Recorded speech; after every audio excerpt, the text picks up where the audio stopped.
आज का जो हमारा टॉपिक है वो है स्कर्वी, जो कि एक तरह का डेफिशिएंसी डिजीज़ है। एंड ये जो टॉपिक है वो आप लोगों ने में से ही किसी ने मुझे सजेस्ट किया था कि इस टॉपिक पे मैं वीडियो बनाऊं। अगर आप लोगों को कोई भी डाउट या तो क्वेरी होता है या तो किसी भी टॉपिक पे आपको वीडियो चाहिए तो आप मेरे कमेंट सेक्शन में ज़रूर कमेंट कर सकते हैं, तो मैं उस टॉपिक पर वीडियो ज़रूर बनाऊँगी। अब पढ़ लेते हैं स्कर्वी को। Let's discuss the definition of scurvy.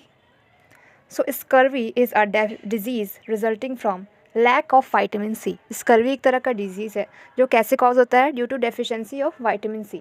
Means अगर वाइटामिन सी, जिसका केमिकल नेम एस्कॉर्बिक एसिड भी होता है, और उसको अगर उसकी डेफिशिएंसी हो जाती है बॉडी के अंदर तो उस जो डिजीज़ डेवलप होता है उसको हम कहते हैं scurvy. Early symptoms include weakness, जिसकी वजह से वीकनेस होता है, फैटिगनेस, थकान होती है। ये सारे जो होते हैं वो अर्ली सिम्टम्स होते हैं।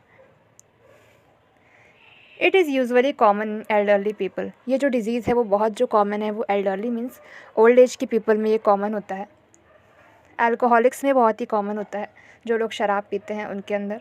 और साथ ही साथ जो लोग ऐसे माहौल में रहते हैं जहाँ पे diet divide of fresh fruit and vegetable, ऐसे माहौल में तो ऐसे जगह रहते हैं जहाँ पे उनको फ्रेश फ्रूट या तो अच्छी डाइट, अच्छी न्यूट्रिशन नहीं प्रोवाइड हो पाती है, तो उस वजह से ये जो कंडीशन होती है वो डेवलप होती है। अब पढ़ लेते हैं इसके कॉजेज़ को कि कौन कौन से ऐसे कारण हैं जिनके वजह से स्कर्वी हो सकता है। फर्स्ट वन इज़, जो कि सबसे मेन जो इसका कारण है वो है इनएडिक्वेट डाइट, मतलब प्रॉपर डाइट ना लेना। प्रॉपर न्यूट्रिशियस जो हेल्दी डाइट होती है, एक नॉर्मल न्यूट्रिशियस डाइट होती है जिसके अंदर विटामिन सी होता है और भी अदर मिनरल्स होते हैं, अगर वैसी डाइट अगर किसी को नहीं मिल पाता है तो उसकी वजह से स्कर्वी डेवलप हो सकता है। Scurvy develops when the diet lacks of adequate amount of vitamin C, जैसे कि मैंने आप लोगों को बता दिया है। Certain condition increases the body. Okay, अब पढ़ लेते हैं इसके अदर कॉज को। Second cause is medical condition. तो कुछ ऐसे मेडिकल कंडीशंस भी होती हैं जिनकी वजह से स्कर्वी डेवलप हो सकता है। There are few medical condition that can cause scurvy. कुछ मेडिकल कंडीशंस होती हैं जिनकी वजह से स्कर्वी हो सकता है। First one is disorder that can cause high fever. ऐसे कुछ डिसऑर्डर होते हैं जिनकी वजह से बॉडी में हाई फीवर डेवलप होता है जो कि स्कर्वी कॉज कर सकता है।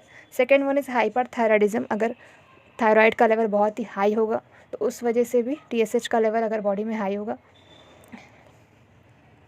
तो उस कंडीशन में भी क्या होगा? स्कर्वी डेवलप हो सकता है। क्रॉनिक डायरिया अगर किसी को होता है तो उसकी वजह से भी स्कर्वी डेवलप हो सकता है। बर्न के कंडीशन में भी स्कर्वी डेवलप हो सकता है, या किडनी डिसऑर्डर, किसी भी तरह का किडनी डिसऑर्डर है तो उस कंडीशन में भी ये हो सकता है। थर्ड कॉज इज़ प्रेगनेंसी के अंदर भी स्कर्वी डेवलप होने के चांसेस होते हैं। ब्रेस्ट फीडिंग के दौरान भी स्कर्वी डेवलप हो सकता है। And tobacco and alcohol use, इसकी वजह से भी स्कर्वी डेवलप हो सकता है। अब जान लेते हैं इसके साइंस एंड सिम्टम्स को कि कौन कौन से साइंस और सिम्टम्स आते हैं स्कर्वी होने के बाद। Vitamin C is necessary nutrient and its deficiency symptoms appear after 8 to 12 week. Vitamin C एक बहुत ही इंपॉर्टेंट न्यूट्रिएंट है जिसकी वजह से अगर कोई डेफिशिएंसी होती है तो इसके सिम्टम्स आने में लगभग 8 से 12 वीक लग जाते हैं। इसके जो साइंस एंड सिम्टम्स हैं वो अर्ली और लेटर साइंस एंड सिम्टम्स हम लोगों ने क्लासीफाई किया है। First one is early sign and symptom. Early मतलब शुरुआती जो दिनों में कौन कौन से सिम्टम नज़र आते हैं, तो सबसे पहले जो होगा वो है लॉस ऑफ एपिटाइट, भूख नहीं लगेगी, वेट लॉस होगा, फैटिगनेस, थकान होगा, इरिटेबिलिटी, इरिटेशन होगा, लेथार्जी मीन्स बहुत ही सुस्ती महसूस होगी, बहुत ही वीकनेस होगी। ये होगा अर्ली साइन एंड सिम्टम। अब पढ़ लेते हैं बाद मतलब लेटर साइन एंड सिम्टम्स के बारे में। तो आगे चल के खून की कमी मीन्स एनीमिया भी हो सकता है, मसल पेन मतलब माइल्जिया भी हो सकता है, स्वेलिंग और एडिमा भी देखने को मिलता है। गम डिजीज़ और लॉस ऑफ टीथ मीन्स मसूड़ों का दर्द और दांतों को झड़ना भी देखने को मिलता है। और साथ ही साथ पुअर वुंड हीलिंग, चूँकि विटामिन सी की डेफिशिएंसी होती है तो अगर कोई भी चोट लगती है तो वो बहुत जल्दी रिपेयर नहीं होती है, उसको टाइम लगता है रिपेयर होने में। शॉर्टनेस ऑफ ब्रेथ, सांस फूलती है, एंड मूड चेंजेस। ये था इसका साइन एंड सिम्टम। अब जान लेते हैं इसके रिस्क फैक्टर्स को कि कौन कौन से ऐसे फैक्टर्स हैं जिसकी वजह से ये डिज़ीज़ हो सकती है, मीन्स ट्रिगर हो सकती है।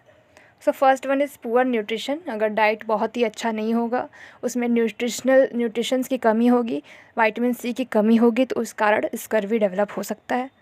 सीडेंटरी लाइफस्टाइल, पुअर लाइफस्टाइल, अगर लोग ऐसे माहौल में रहते हैं जहाँ पे उनको फ्रेश फ्रूट्स या तो वेजिटेबल्स नहीं मिलते हैं तो उस कंडीशन में उनको स्कर्वी हो सकता है। ओल्डर एज के लोगों में बहुत कॉमन है। And smoking and alcohol consumption.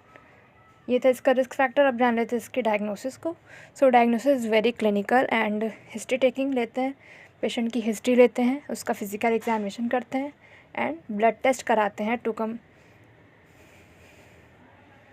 To find any deficiency. Okay, blood test कराते हैं जिससे हमें उस डेफिशिएंसी का क्लियर हो जाता है एंड डायग्नोसिस क्लियर हो जाती है। अब जान लेते हैं इसके ट्रीटमेंट को। So treatment involves taking vitamin C supplement. तो विटामिन सी की कमी है तो जाहिर सी बात है कि एक्सटर्नल विटामिन सी हम लोगों को बॉडी में लेना पड़ेगा। सो विटामिन सी का सप्लीमेंट एडवाइस करते हैं ट्रीटमेंट के अंदर। साथ ही साथ fresh fruit and citrus fruit, orange, lemons and kiwi, strawberries, गवावा, ये सब जो फ्रूट्स होते हैं उनमें विटामिन सी पाया जाता है, इसीलिए ऐसे फ्रूट्स को खाने की हम रिकमेंडेशन देते हैं। सो ये था स्कर्वी का लेक्चर एंड तब तक के लिए बाय एंड टेक केयर।